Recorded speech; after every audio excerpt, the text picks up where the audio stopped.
नमस्कार, between the lines with Neeru Ranjan में आपका स्वागत है। आज हम बात करेंगे संसद में जो नया बिल आ रहा है, जो मंत्री हो, मुख्यमंत्री हो, प्रधानमंत्री हो, यदि 30 दिन तक वो जेल के अंदर रह गए तो अपने आप 31वें दिन वो अपने पद पे नहीं रहेंगे। एक बहुत बड़ा कानून है, ये बहुत बड़ा फैसला है। और किस ढंग से ये कानून जिस दिन अमल में आ गया, उसके बाद अरविंद केजरीवाल, मनीष सिसोदिया, सत्येंद्र जैन, सेंथिल बालाजी, पार्थ चटर्जी और जितने भी नेता मंत्री जो जेल में रहे, भले अब हो या न हो, लेकिन आने वाले अब समय में उनके लिए किसी भी मंत्री या मुख्यमंत्री पद पे पहुंचना कठिन हो जाएगा। शिबू सोरेन जो झारखंड के मुख्यमंत्री हैं, उनकी भी मुख्यमंत्री का जो पद है वो खतरे में आ सकता है। क्या क्या होगा इम्पैक्ट, कैसे ये काम करेगा और कैसे ये बड़ा डिसीजन है, इसके पीछे का बैकग्राउंड क्या है, ये तमाम चीजों को आज हम समझने की कोशिश करेंगे। तो सबसे पहले ये कि अमित शाह इस कानून जो विधेयक है उसको आज पेश करेंगे लोकसभा में। वो पेश होने के बाद माना यह जा रहा है कि वो विधेयक स्थायी समिति को चला जाएगा, क्योंकि ये पूरे देश में राजनीति को बड़े स्तर पर प्रभावित करने वाला विधेयक है। इसलिए सरकार बहुमत होते हुए भी सीधे इसे पास करवाने की नहीं सोच रही है। ये जाएगा स्थायी समिति में। स्थायी समिति के पास एक फिर रिपोर्ट आएगी। वो रिपोर्ट जो है वो अगले जो शीतकालीन सत्र होगा नवंबर दिसंबर में, उसमें पेश होगा। उसके बाद ये कानून आएगा। लेकिन ये कानून किन प्राविधानों के कारण बहुत बड़ा हो जाता है, यह समझना जरूरी है। दरअसल अभी तक का जो कानून है वो कानून ये कहता है कि यदि कोई भी नेता को अगर 2 साल से अधिक सजा हो जाती है किसी भी केस में, तो वो चुनाव लड़ने के लायक नहीं रहता है। चुनाव लड़ने के लायक नहीं रहा, इसका मतलब यह कि सीधे सीधे उसकी सदस्यता भी चली गई और वो पद जो है वो भी चला जाएगा। वो सिंपल है। आपने देखा था कि राहुल गांधी को 2 साल से अधिक सजा हो गई थी मानहानि वाले केस में, तो उनकी सदस्यता चली गई थी और जब फिर उस सजा पे रोक लगी सुप्रीम कोर्ट ने, तब वो आई। अब ये सजा का प्राविधान से आगे की बात है। सजा होने में तो टाइम लगता है। किसी नेता के खिलाफ जब चार्जशीट होती है, FIR होती है, उसके बाद अरेस्ट होता है, फिर चार्जशीट होती है और चार्जशीट पे पूरी सुनवाई चलती है। और वो सुनवाई जो होती है लोअर कोर्ट में, ट्रायल कोर्ट में पहले चलता है। जितने गवाह होते हैं वो सब आते हैं, सालों साल वो चलता रहता है। उसके बाद अगर उसमें कोई सजा हुई तो फिर हाई कोर्ट में सजा पे सस्पेंशन भी हो सकता है, सजा पे रोक भी लग सकती है, बरी भी हो सकता है, फिर सुप्रीम कोर्ट में। और हमने देखा बहुत सारे मामले में लालू यादव चारा घोटाले में अरेस्ट भी हुए थे, उनके खिलाफ केस भी चला था और चूंकि वो बेल पे बाहर आ गए थे, उसके बाद लंबे समय तक केंद्र में रेल मंत्री भी रहे। वो मंत्रालय उनसे तब छूटा, राजनीति में किसी पद पे जाने से तब वो रुके जब उनको चारा घोटाले में सजा हो गई। यानी कि अभी तक की व्यवस्था ये थी कि यदि आपको जब तक सजा नहीं हो जाती है, कोर्ट आपको मुजरिम नहीं मान लेता है और 2 साल से अधिक सजा नहीं होती, तब तक कोई भी बंधन नहीं था।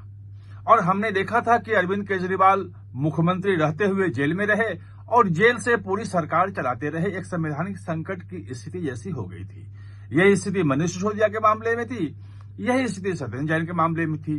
सेंथिल बालाजी का जो मामला था वो भी ऐसा ही था कि उनको जो है जेल में जाने के बाद उनको जो है हटाया तो गया जब सब कुछ हो गया उसके बाद, लेकिन मंत्री बनाए रखा गया। फिर बाद में उनको बेल दिया गया शर्त पे कि भाई आप मंत्री नहीं बनेंगे। फिर अगले दिन जिस दिन बेल मिला उस दिन फिर मंत्री वो बन गए और उसके बाद सुप्रीम कोर्ट ने कहा कि भाई आपका बेल कैंसिल कर देंगे अगर आप मंत्री रहे, तो वो मंत्री से वो हट गए। और ये जो पूरा का पूरा कॉम्प्लेक्स सिचुएशन है, आपको एक चीज थोड़ा सा ध्यान करना पड़ेगा। 2012 में जो राहुल गांधी ने जो एक अध्यादेश की copy press club of India में फाड़ी थी और वो मनमोहन सिंह की सरकार अध्यादेश ला रही थी और उसकी कॉपी फाड़ दी थी, फिर अध्यादेश वापस हो गया था। वो अध्यादेश ये था कि अगर किसी को सजा हो भी जाती है कोर्ट से और अगर हाई कोर्ट और सुप्रीम कोर्ट तक उसमें अगर अपील होती है तो वो मंत्री बने रह सकता है। ये माना जा रहा था कि चूंकि लालू यादव को चारा घोटाले में सजा हो गई थी और उनको सरकार में लेना था, इसलिए ये अध्यादेश लाया गया था, ये कहा जाता था उस वक्त। और राहुल गांधी ने उस पर खत्म कर दिया, उसको फाड़ के कि ये बिल्कुल कूड़े के डाले हैं, और उन्होंने फाड़ दिया था। अब जो आ रहा है उसमें सजा क्या? आपको अगर 30 दिन आप जेल में रह गए और जिस कानूनी धाराओं के तहत आप गिरफ्तार हुए हैं उसमें अगर 5 साल से अधिक की सजा है तो उसके बाद अपने आप मंत्री पद से हट जाते हैं। हटने तक की बात तो ठीक है, लेकिन एक बार जब हट गए, 30 दिन रह गए, तो फिर मंत्री बने कैसे? यानी कि जब तक ट्रायल चल रहा है, जब तक केस की सुनवाई हो रही है, तब तक आप मंत्री नहीं बन सकते हैं, मुख्यमंत्री नहीं बन सकते हैं, प्रधानमंत्री नहीं बन सकते हैं। यानी कि जो नेता बेल पे आने के बाद मंत्री मुख्यमंत्री बन जाता है और ट्रायल को लंबा खींचने लगता है कि जितना लंबा ट्रायल खींचे, 10 साल, 20 साल, 25 साल, और वो आराम से तब तक वो मौज करें, मंत्री मुख्यमंत्री सब रहें। जो बालाजी सेंथिल के मामले में हुआ कि ईडी के केस से बेल मिल गया, लेकिन उनके खिलाफ जो मूल केस था वो था वहां तमिलनाडु पुलिस का, और तमिलनाडु पुलिस ने उनके खिलाफ जो चार्जशीट की उसमें 2000 गवाह रख दिए। 2000 गवाह। आप सोच सकते हैं कि 2000 गवाहों की गवाही में कितना टाइम लगेगा, उन गवाहों के क्रॉस एग्जामिनेशन में कितना टाइम लगेगा। मामला जब सुप्रीम कोर्ट के सामने आया तो सुप्रीम कोर्ट ने लताड़ लगाई कि भाई ये क्या कर रहे हो, ये सीधे सीधे जिस आदमी के खिलाफ तुम्हारी पुलिस ने एफआईआर की है, तुम्हारी पुलिस जांच कर रही है, वो चार्जशीट इस ढंग से कर रही है कि उसके खिलाफ कुछ हो ही नहीं सकता। अब चूंकि सेंथिल बालाजी लंबे समय तक जेल में रह चुके हैं, 30 दिन से ऊपर बहुत हैं ही वो, तो अब वो कभी भविष्य में मंत्री नहीं बन पाएंगे। ये बात हेमंत सोरेन पे भी शायद लागू हो जाएगी, क्योंकि 149 दिन वो जेल में रह चुके हैं।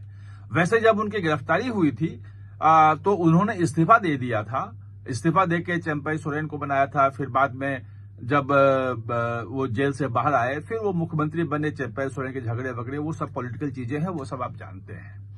लेकिन अब अगर ये कानून आता है तो क्या जो हेमंत सोरेन है उनको इस्तीफा देना पड़ेगा?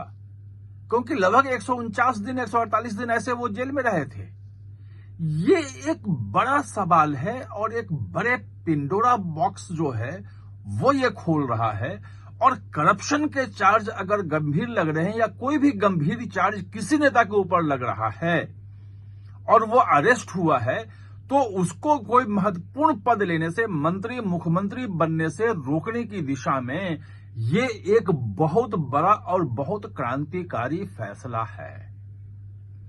ऐसे मामले में पता नहीं कितने कितने लोग कहां कहां कैसे होंगे, क्योंकि अगर चार्जशीट होती है, चार्जशीट होने के बाद अगर जमानत नहीं मिलती है तो व्यक्ति जेल चला जाता है।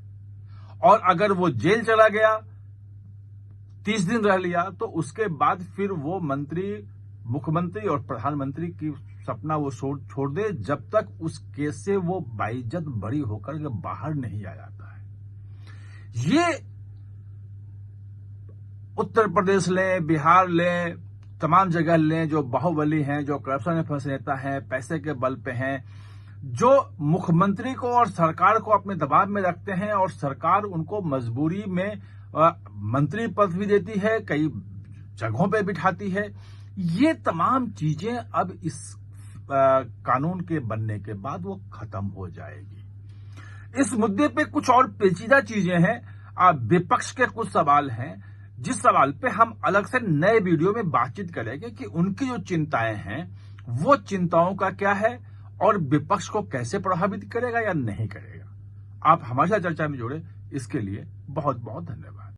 और हाँ, चैनल को सब्सक्राइब करना ना भूलें इसका बेल आइकन दबाएं ताकि नया वीडियो कोई भी आए तो उसका नोटिफिकेशन समय पे आपको मिल जाए।